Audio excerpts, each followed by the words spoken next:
عبدي أنا الله في ربيع كرم الله وأتى الناصر من الله في ربيع كرم الله وأتى الناصر من الله في ربيع كرم الله وأتى الناصر من الله في ربيع كرم الله وأتى الناصر من الله يا له شهر عظيم وكريم كرم الله. Bismillah ar-Rahman ar-Rahim. Là c'est mieux, non? Masha'Allah. Barakallahu fikum. Jami'an. Bien, écoutez, je remercie énormément les frères d'avoir organisé finalement ces 3 rencontres que nous avons sur, c'est ça, 3 rencontres sur 2 jours. Il y en a une aujourd'hui, c'est 16h30, demain, Inch'Allah, à 16h, puis à 19h. Et en fait, pourquoi est-ce que je vous dis cela? C'est parce que ce sont 3 interventions qui se suivent autour de 3 termes, 3 dimensions de l'islam qu'il est important pour nous de prendre le temps de comprendre, d'approfondir. La dimension de la législation islamique, la dimension de la spiritualité qui va de la spiritualité que l'on connaît dans nos discours jusqu'à la dimension de la mystique, du soufisme, et puis la 3e dimension qu'est l'éthique. Et donc comment comprendre ces mots, comment comprendre ces dimensions, comment au fond réconcilier ces dimensions avec l'essence même de notre enseignement en tant que musulmanes et musulmans. Alors, ce que j'aimerais faire aujourd'hui, c'est, on va faire une première intervention, comme on a perdu un tout petit peu de temps, je vais essayer de faire cette première intervention introductive de 35 minutes, puis ensuite il y aura 30 minutes de questions. Demain, Inch'Allah, ce sera 2 fois 45 minutes. Donc je sais que pour ceux qui sont debout, c'est un tout petit peu difficile, et il fait froid, mais on ne peut pas faire autrement, et on va s'en tenir déjà à la possibilité de pouvoir le faire, alhamdulillah. Alors, première des choses que je voulais mettre en évidence, parce que, vous le savez sans doute, depuis un certain nombre d'années, j'en étais arrivé à la réflexion, à travers les livres, les différents livres. Il y avait un premier livre à l'époque, pour ceux d'entre vous qui étaient très très jeunes, peut-être pas encore nés, ou tout juste nés, et ceux qui ont suivi un tout petit peu, dès le début des années 90, un livre qui parlait d'être musulmans dans la laïcité, les musulmans dans la laïcité. Plus tard, il y avait un autre livre qui était être musulman européen, puis les musulmans d'Occident à l'avenir de l'islam, puis la réforme radicale, qui est en fait un livre qui est le lien entre ce que je dis, ou est-ce que j'essayais d'analyser pour ce qui concernait les musulmans d'Occident, mais également les questions qui étaient liées aux sociétés majoritairement musulmanes, comme le face-à-face des civilisations, ou encore maintenant le dernier ouvrage qui s'appelle l'islam et le réveil arabe. Et donc toute cette question-là, toutes les questions qui étaient posées, à un moment donné, c'était de se dire comment gérer notre relation avec le cadre légal dans les sociétés contemporaines, majoritairement musulmanes ou qui ne le sont pas, c'est-à-dire les sociétés occidentales comme votre société. Et à un moment donné, toute la question elle était liée essentiellement par rapport au légal, c'est-à-dire qu'est-ce que l'on fait quand quelque chose nous est dit qui est haram, comment est-ce qu'on fait pour rester dans l'ordre du halal, comment est-ce qu'on fait pour rester dans le licite, et on a à un moment donné, par la force des choses, c'était normal, on devait faire ça, on devait répondre à la question du droit. C'est-à-dire la société ou les sociétés occidentales, dont la société française, demandaient de ses citoyens français de confession musulmane d'apporter des réponses. Comment vous allez faire par rapport à la loi? Qu'est-ce que vous respectez? Est-ce que vous faites partie de la France? Est-ce que vous êtes français? La fameuse question, est-ce que vous êtes français d'abord ou musulman d'abord? Tout ça, c'était des questions qui nous étaient posées. Et donc, on en est arrivé au cadre de la législation. Et on parlait de ceci. Et puis, en continuant à analyser, on s'aperçoit qu'à force d'avoir été interpellés, nous, musulmanes et musulmans, sur la question de la loi, sur la question de la règle, on a fini par surdéterminer, ce qui veut dire en français donner une très grande importance, voire une importance presque exclusive à la question légale. Et à ne pas se rendre compte que quand on doit systématiquement répondre à des questions qui nous sont posées sur le droit, on finit par réduire notre religion à des questions de droit. Or, il y a deux dimensions qui sont essentielles.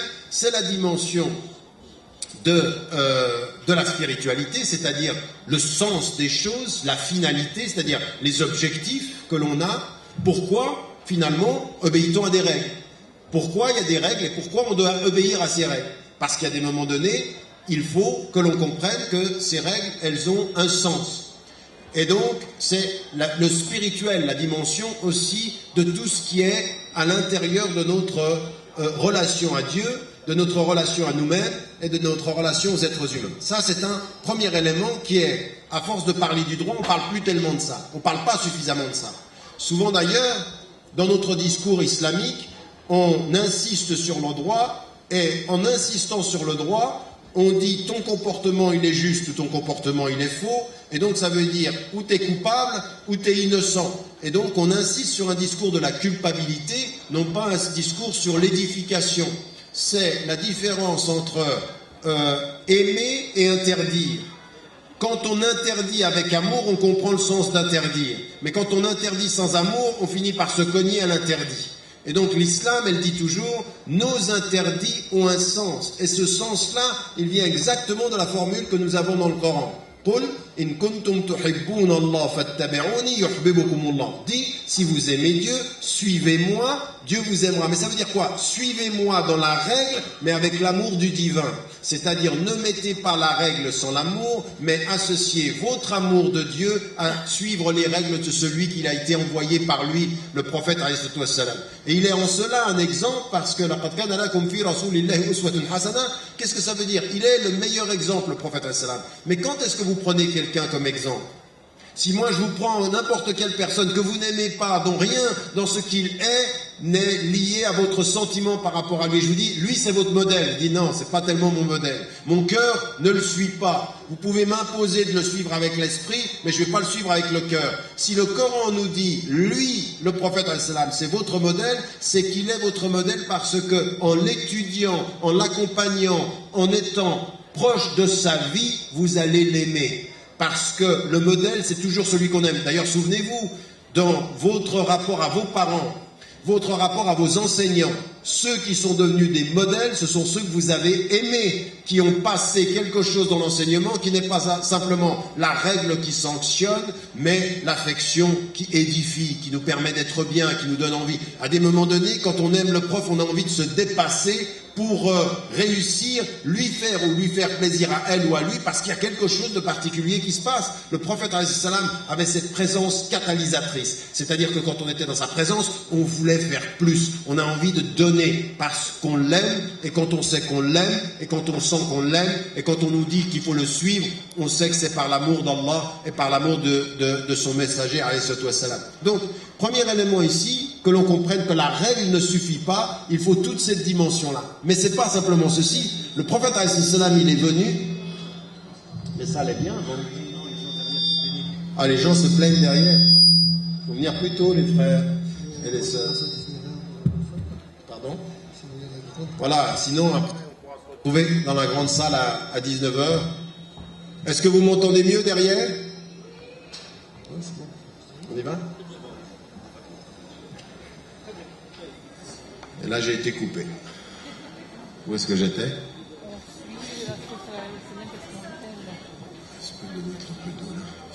On suit le modèle qu'on aime.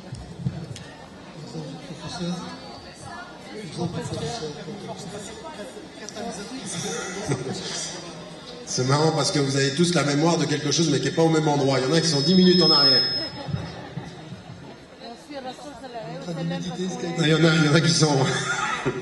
On voit les rythmes d'apprentissage. Bref, il y en a qu'il faut qu'ils se réveillent là. Bon, ce que je voulais dire, on a la dimension de la règle, on a la dimension du sens, de toute cette dimension qui est vraiment liée à... Et c'est pas rien de le dire, c'est-à-dire dans l'amour, dans la dimension de ce qu'on avait appelé Rabbani, Akunu Rabbaniyin, soyez des êtres qui êtes emplis de cette relation à Dieu. C'est vraiment une relation de respect, de révérence, mais affective. émotionnelle, spirituelle, amoureuse. D'ailleurs, rappelez-vous toujours de ceci, c'est qu'Allah subhanahu wa ta'ala, le deuxième nom qu'il a, et dont certains savants ils ont dit Ud'ullah, Ud'ul Rahman, c'est-à-dire c'est Ar-Rahman. Ar-Rahman, ça vient de, c'est la même racine que c'est Ar-Rahim, c'est-à-dire le lien entre la maman et l'enfant. Et il y a quelque chose qui est de l'ordre de l'amour très très très profond. Ou Ar-Rahman, Ar-Rahim, c'est-à-dire il y a une dimension où Allah subhanahu wa ta'ala, la relation qu'il a avec nous, c'est une dimension de Rahman. Et cette Rahman, elle est celle du transcendant, qu'on ne mélange pas et qu'on ne réduit jamais au niveau de l'humain, mais qui établit avec nous une relation qui est fondamentalement une relation d'amour qui est profond, d'amour qui est protecteur, et puis qui en l'occurrence demande à ce que notre relation ne soit pas purement rituelle, elle doit être de cœur. Ça c'est une dimension. Mais c'est pas tout, et c'est là où je m'étais arrêté en fait. Maintenant je me retrouve. Quand il est dit, en l'occurrence, quand le prophète al-salam explique ce pourquoi lui il a été envoyé. Regardez, Allah subhanahu wa ta'ala lui dit de dire Qul in kuntum tuhibbuna Allah fattabi'uni. Si vous m'aimez, si vous aimez Dieu, suivez-moi. Et lui, il dit de lui-même Innama bu'ithtu, j'ai été envoyé. Alors lui, il nous explique la mission, Allah subhanahu wa ta'ala nous explique qui il faut suivre. Donc il faut suivre le prophète al-salam si on aime Dieu, et lui, il dit de lui-même Innama bu'ithtu j'ai été envoyé pour parachever les bons comportements. Donc en fait, il dit lui, celui que vous suivez, il a ça comme mission. Et sa mission, c'est pas halal haram. Non, halal haram sert à quelque chose de supérieur. Et supérieur, c'est quoi? C'est le bon comportement.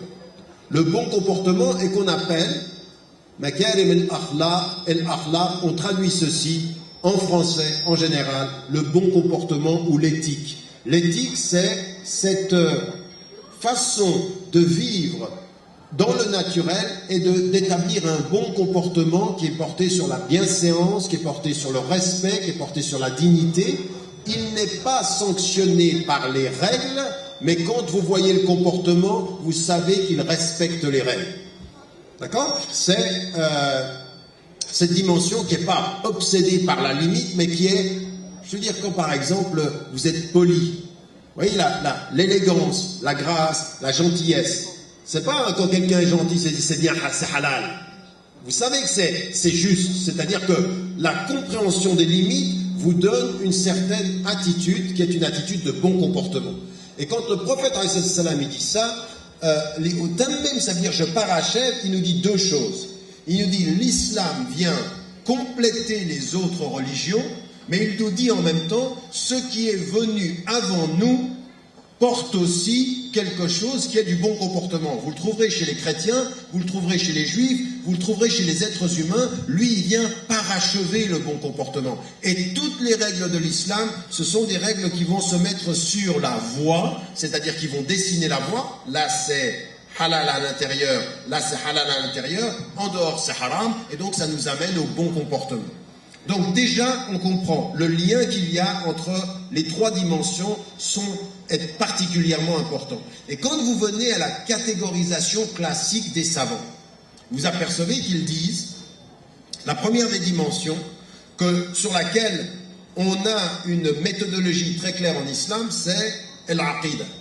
Et l'aqida, c'est une science qui va nous parler de tout ce qui est de l'ordre du non perceptible, de ce qui n'est pas sujet à nos sens.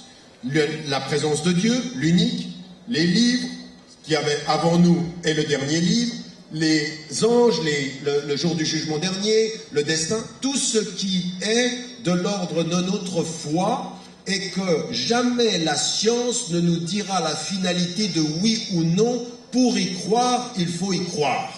Ce n'est pas une équation mathématique, 1 plus 1 est égal à 2 et je l'ai. Bien entendu, ce qui nous est dit dans le Coran, c'est que quand vous regardez l'univers, si vous le regardez avec les yeux de l'intelligence, si vous y ajoutez les yeux du cœur, raison pour laquelle Allah subhanahu wa ta'ala dans le Coran il dit Lahum qulubun la yafqahuna biha, ils ont des cœurs, ils ne réfléchissent pas avec leur cœur. Quand vous regardez l'univers, pour qui croit, l'univers confirme ce qu'il croit.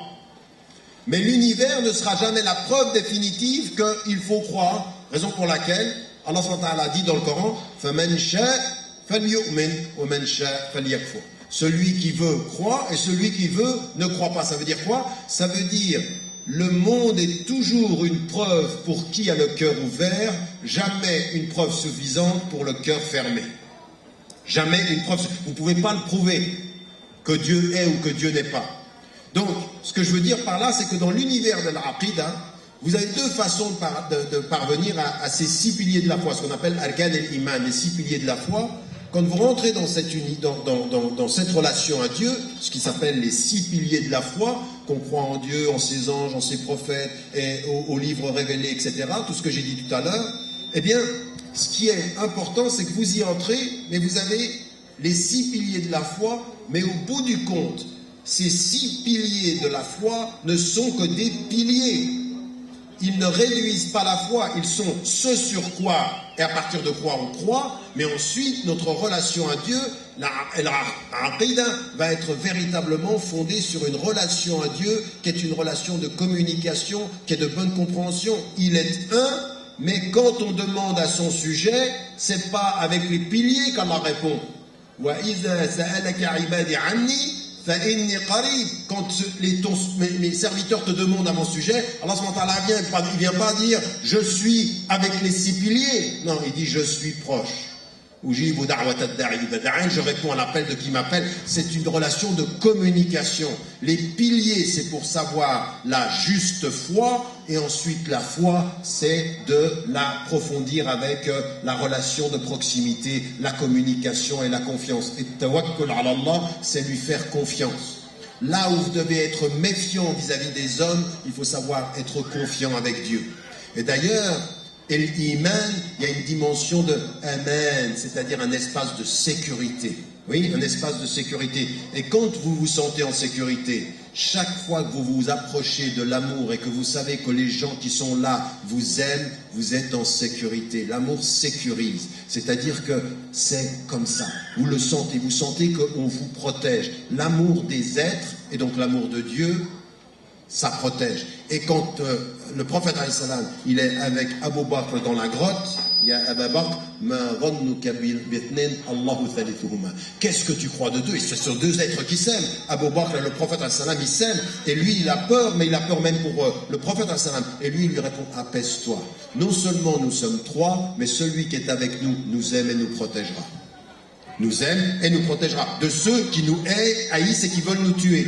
Donc toute la dimension ici de l'Aqida, de cette dimension des piliers, vous apercevez qu'il y a même dans l'Aqida toute une dimension de la relation à Dieu qui est non pas simplement à normaliser, mais à comprendre dans le fond. Donc l'Aqida, c'est dans les sciences des savants, des fuqaha, eux ils vont utiliser ceci et ils vont parler des normes. Mais les normes ne disent pas l'essence de cette relation à Dieu, elles disent le cadre, mais pas l'essence. Oui, c'est comme quand vous rentrez dans une maison et les fondations de la maison doivent être solides, mais c'est parce que les fondations sont solides que vous pouvez avoir accès au parfum. Oui, l'amour c'est le parfum de la maison. Et l'aqida, les piliers, c'est ce qui permet à la fondation de tenir.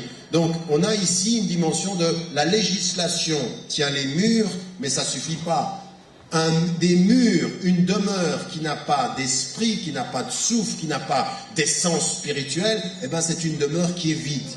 Vous y entrez, vous avez les murs, mais il n'y a pas de vie. Il faut faire attention à ce que notre législation ne soit pas une législation sans vie. Donc il faut entrer dans cette demeure avec ceci. Et en plus, quand vous entrez dans la demeure, il faut que vous y ayez un parfum, un sentiment, et celui-ci doit vous apprendre à vous y tenir. C'est-à-dire avoir le bon comportement à l'intérieur. Comment est-ce qu'on agit avec les gens, comment on agit avec Dieu, comment on agit avec soi, comment on agit avec les autres. Et ça tient du quoi? Du bon comportement, l'akhlaq. Et ce qu'avait dit le prophète, viendra un temps où ce qui disparaîtra des musulmans, ce sera le bon comportement et restera la prière. Parce que la prière sera ritualisée, on prie avec le corps, on prie plus avec le cœur et on n'agit plus comme on devrait l'être avec le cœur et avec le corps. Donc on perd l'action on garde le rituel et on oublie le sens. Notre attitude aujourd'hui, c'est que quand on est dans une situation comme la nôtre, comprenez bien ce que je suis en train de vous dire parce que je parle à chacun d'entre vous ici. Quand on est dans une situation dans la nôtre, ici en France, ou en Europe, ou en Occident, ou même dans les sociétés majoritairement musulmanes, et que systématiquement on est interpellé sur les règles, on finit par devenir des défenseurs des règles, des défenseurs de nos principes, et non plus des personnes qui arriveront à vivre l'esprit, la spiritualité, et à réconcilier tous les domaines de l'islam. Et moi j'en suis arrivé à un moment donné, dans tout mon travail, à travers le livre qui s'appelle La Réforme radicale, je me suis dit, mais il faut absolument qu'on réforme cette façon d'être par rapport au légal. Le légal est important parce que le prophète, il l'a dit, Innal halal bayyinun, innal haram bayyinun. Ce qui est licite est licite, et ce qui est licite est illicite. C'est clair ceci. Donc, quelqu'un on sait que prier 5 fois par jour, c'est une obligation. On sait que tous les interdits concernant la boisson, le porc ou les choses comme ça, on ne va pas rendre ça halal. Ça, c'est du haram. Et on sait ce qui est halal.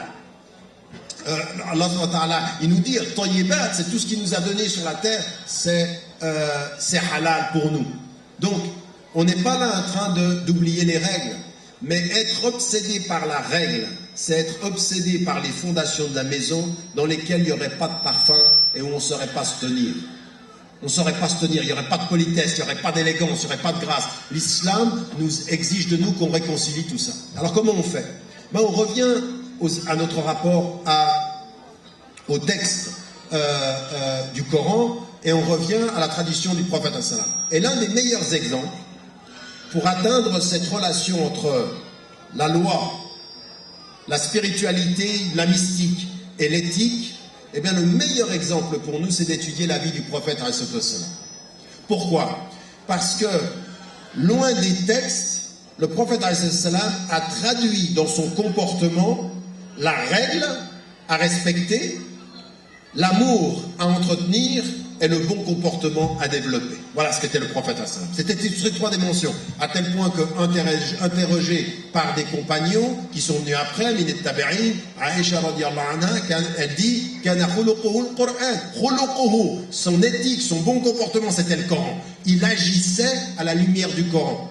Pas simplement dans le rituel sec, mais dans le parfum, dans l'amour, dans le respect, dans la reconnaissance, faisant attention aux pauvres, faisant attention à l'animal, faisant attention à la femme, faisant attention aux enfants, tout le temps dans la traduction humanisée, spiritualisée de la règle. Jamais dans une règle sec qui condamne, mais dans une règle qui accompagne. Vous voyez la différence? Non pas dans la règle qui condamne, mais dans la règle qui accompagne. Il dit voilà où tu dois comprendre, voilà, il faut que tu avances, accompagné dans un processus éducatif. Et ça, vous l'avez à la lumière de la vie du prophète. Alors on en vient maintenant au législatif et on s'aperçoit où il est le problème. Eh bien notre problème, il est qu'à des moments donnés, parce que nous sommes sous pression, parce qu'on regarde le monde aujourd'hui, vous verrez, si vous allez sur le site, Inch'Allah, lundi, j'ai écrit un article sur la crise de la conscience islamique contemporaine. Comment identifier les éléments de notre crise et comment il faut résoudre ça. Et aujourd'hui, parce que nous sommes en face de ces problèmes-là, parce que nous sommes en face de ces pressions, parce que nous-mêmes nous essayons de nous protéger par rapport à un monde où on se dit si ça continue comme ça, on va tout perdre. Il y a des parents à vous qui sont peut-être pas là aujourd'hui, et vous qui êtes peut-être déjà papa ou maman, et vous voyez des gens autour de vous, des amis à vous, dans les cités ou en France ou ailleurs, et vous dites, mais là, si ça continue comme ça, on va en perdre beaucoup. C'est-à-dire que la vie d'ici-bas, le monde tel qu'il est, attire énormément de personnes qui n'ont finalement plus les moyens de se tenir à des règles et à un comportement. Et c'est ça. C'est-à-dire, c'est tous ces éléments-là, ça a été embelli aux gens et on peut se laisser aller.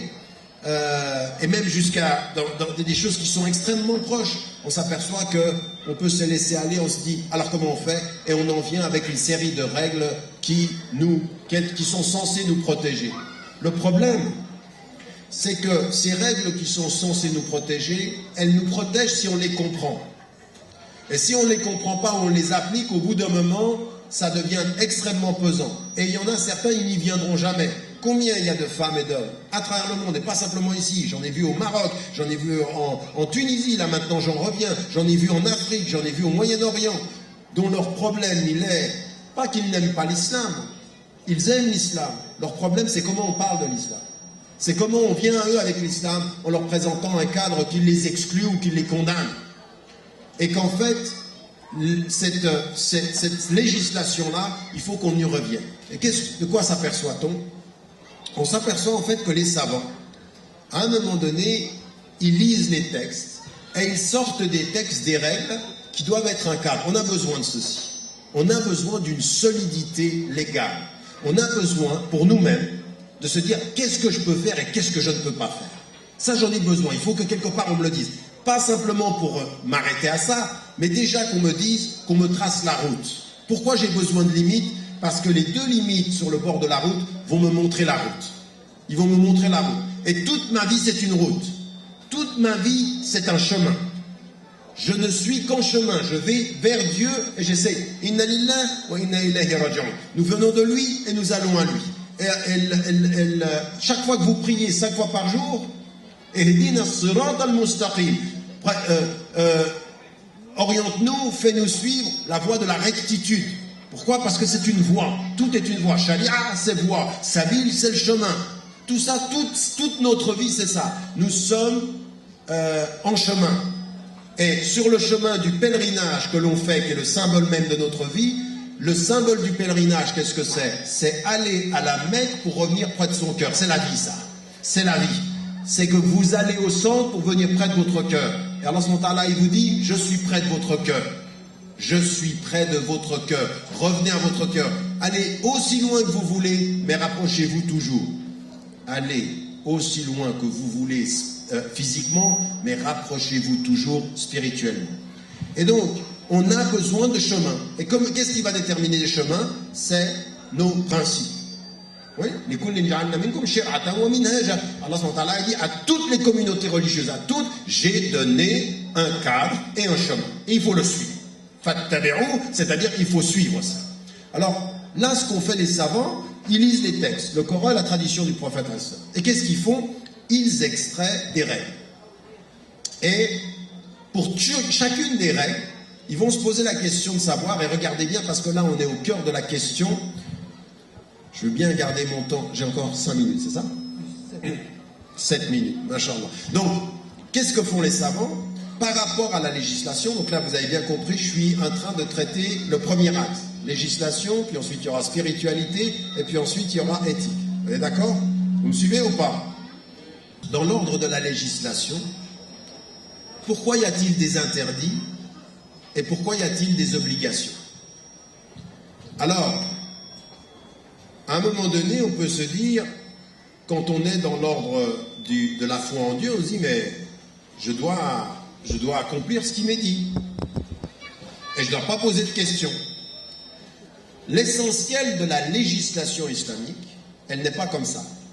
Elle vous dit, Allah subhanahu wa ta'ala, il parle à qui? Il parle à vous. Il parle à des êtres humains.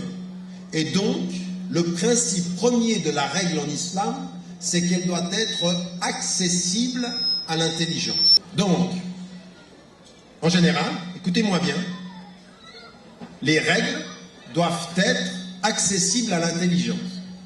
On doit comprendre ce qu'on fait. Ça doit être accessible à notre intelligence.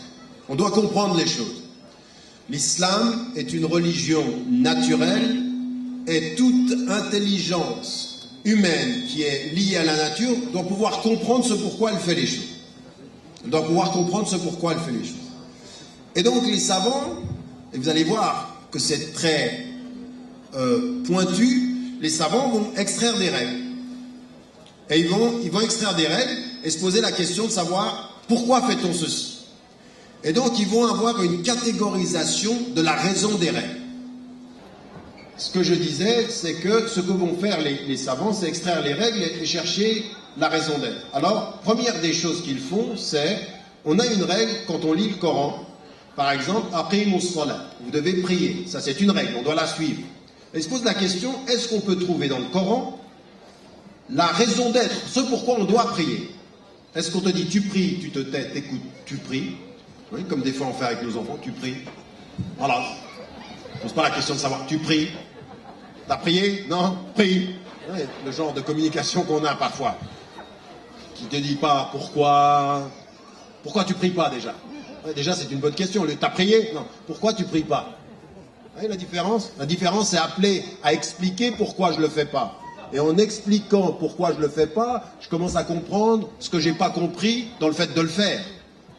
Oui? Parce que si j'avais compris pourquoi je le fais, je le ferais plus que si je ne le fais pas. Et si je ne le fais pas, c'est que j'ai pas compris tout à fait pourquoi il faut le faire. Vous avez suivi? Voilà. Ça, c'est de la pédagogie. Vous allez embrouiller vos enfants. Bref. Non, mais c'est sérieux ce que je suis en train... C'est sérieux ce dont on est en train de parler là. Pourquoi? Parce qu'en fait, tout ce que je suis en train de vous dire sur la règle, la spiritualité et l'éthique, c'est des choses élémentaires que chaque musulmane et chaque musulman doit vraiment réfléchir. Et donc, les savants sortent le principe de la prière et cherchent dans le Coran. Et tout à coup, on lit dans le Coran, quand Allah subhanahu wa ta'ala appelle Moussa alayhi salam, il lui dit « Innani ana Allah, la ilaha illa ana, fa'budni wa aqimis salata li dhikri » Il lui dit « Aqimis salata li dhikri » Il lui dit « Je suis Dieu, il n'y a pas d'autre Dieu que moi, accomplis la prière. » Et accomplis la prière pourquoi? Pour te souvenir de moi. Et l'illa, ce qu'on a appelé la raison d'être, c'est le souvenir de Dieu. Donc la règle, elle s'explique pourquoi. Pourquoi prier 5 fois par jour? Pour se souvenir de lui. C'est-à-dire que l'objectif, il est là. Certains vont mettre en évidence que dans certaines règles, il va y avoir quelque chose qui est plus simplement qu'une raison d'être. Ils vont parfois l'appeler el-hikma, c'est-à-dire la sagesse derrière la règle. Oui, des fois il y a des règles et il y a une sagesse derrière la règle que nous, peut-être, on ne sait pas. Ou peut-être que vous détestez une chose, mais il y a peut-être une sagesse. Allah sait des choses que vous ne savez pas. Et il se peut que de ce point de vue-là, même dans la philosophie de la famille, par exemple, même dans toutes les questions d'héritage, il y avait une idée, il y a une idée dans cette idée de l'unité familiale qui fait qu'à un moment donné, ce que nous on comprend comme étant la moitié d'un héritage pour une femme qui serait l'injustice par rapport à elle, en fait c'est le doublement de responsabilité par rapport à l'homme si on comprend l'objectif. Mais certains hommes, ils prennent la règle, oublient l'objectif. Donnez-moi le double et oubliez ce que je dois faire avec le double. Vous voyez ce que je veux dire? Là, donc il y a parfois une sagesse dans la règle, une hikmah. Et puis, certains vont mettre en évidence l'idée qu'il y a des objectifs, donc la raison d'être, c'est la cause, et parfois il y a des objectifs supérieurs qui sont immédiats ou à long terme. C'est ce qu'on appelle le qasd el-hukm, c'est-à-dire, et certains vont construire toute une philosophie de maqas, et des objectifs. Donc, la raison, donc la sagesse, ou el qasd. Et parfois, il n'y a pas de raison. Et je viens de vous dire une chose qui est contradictoire, je viens de vous dire, il y a toujours une raison, on doit toujours comprendre pourquoi on doit faire les choses. Eh bien, écoutez-moi bien, parfois il n'y a pas de raison, et la raison qu'il n'y ait pas de raison, c'est la raison. Non, pourquoi vous applaudissez? Ça... Non, mais écoutez-moi bien, je répète, je réexplique. Parfois, le fait que vous ayez une règle, et que cette règle, elle vous soit imposée comme ça, et que vous vous dites, mais pourquoi? Et qu'il n'y ait pas de pourquoi, il faut le faire comme ça, la raison, c'est pour vous faire accéder à l'humilité intellectuelle. Exactement ce que Ali karramallahu wajha avait dit à un moment donné, si la religion était uniquement par la raison, eh bien quand vous faites le masra, pour faire la prière, vous le feriez en dessous du pied pour enlever la poussière. Non, vous le faites au-dessus. Pourquoi? Parce que le but de l'ablution n'est pas la propreté physique, il est le geste spirituel. Donc, c'est pas rationnel. Et c'est rationnel parce que ce n'est pas rationnel dans ta rationalité. Et ça amène à quoi? C'est qu'à un moment donné, ça amène le musulman et le musulman à dire « je ne peux pas tout comprendre avec ma tête ». Et le fait que je ne peux pas tout comprendre avec ma tête, ça veut dire « Allahu a'lam ». Il est le plus savant. Et je lui fais confiance. Donc le fait qu'il n'y ait pas toujours des raisons, c'est exactement la raison que Dieu a mis. Il dit « Sami'na wa ata'na ». Là, tu fais, tu écoutes et tu obéis. Vous voulez que je vous donne un exemple? Ben, je vous donne un exemple tout simple. Pourquoi vous priez 5 fois par jour? Pourquoi 5? Après, vous pouvez aller voir le hadith qui est passé de 50 à 5. Mais pourquoi 5? Alors, il y en a certains qui vont faire de la philosophie haute voltige. 5 parce que 5 éléments. enfin, je ne sais même pas s'il y en a 5, les 5 orientations du... Non, 5 c'est 5. Pourquoi vous tournez 7 fois autour de la Kaaba quand vous faites le tawaf? Alors certains vont dire 7, le symbole de toutes les 7, tu te tais, Sami'na wa ata'na. Tu commences pas à faire de la philosophie sur ce que tu sais pas. Et le fait que tu dises je ne sais pas, Allahu a'lam, ça c'est la raison. Vous me suivez? Et ça c'est très important. Pourquoi? Parce que tout est explicable, même ce qui ne l'est pas. Parce qu'en termes humains, ce qui n'est pas explicable, ça nous fait accéder à l'humilité devant Dieu. Natawakkalu alayh. Vous voyez ça? Ça, les savants, ils vont déterminer la règle. Donc, dans les règles, pourquoi on ne boit pas d'alcool? Pourquoi on ne fume pas? Pourquoi on ne fume pas? Pourquoi il ne faut pas fumer? Donc, en l'occurrence, on a toujours des raisons qui sont liées à la raison d'être de la règle. Et vous allez vous rendre compte d'une chose, c'est qu'en fait, quand on va faire l'ensemble de la catégorisation des règles, eh bien, on va avoir les raisons, on va avoir la sagesse, on va avoir les objectifs et on va avoir l'obéissance reconnaissante avec amour et reconnaissance de ce que Dieu veut pour nous, car il nous dit dans le Coran, vous n'êtes pas capable de tout savoir, au-dessus de chaque savant il y a un savant, et que ce que vous ne savez pas, il se peut que ce soit un bien pour vous. Donc, à partir de ce moment-là, nous, ce que l'on comprend, c'est que la règle islamique, la règle en tant que telle, elle est toujours liée à notre compréhension.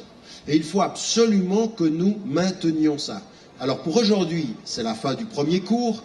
Demain, on part de la règle et on passera à la spiritualité, pour ensuite aller à l'éthique et à la réconciliation des trois. Ok? Donc, si c'est trop difficile pour vous, ce que je ne pense pas là, c'est vraiment, j'ai simplifié au fait que ce soit accessible, mais si, là maintenant vous avez des questions, on part de vos questions, et je repartirai demain à partir des possibles choses qui ne sont pas. Donc s'il y a quelque chose qui n'est pas clair dans tout ce que j'ai dit, vous me le faites savoir maintenant, et si vous avez des questions d'éclaircissement, Inch'Allah, on peut avancer. Ça va comme ça jusqu'à là? Alhamdulillah. Très bien, donc la parole est à vous, je crois. Allah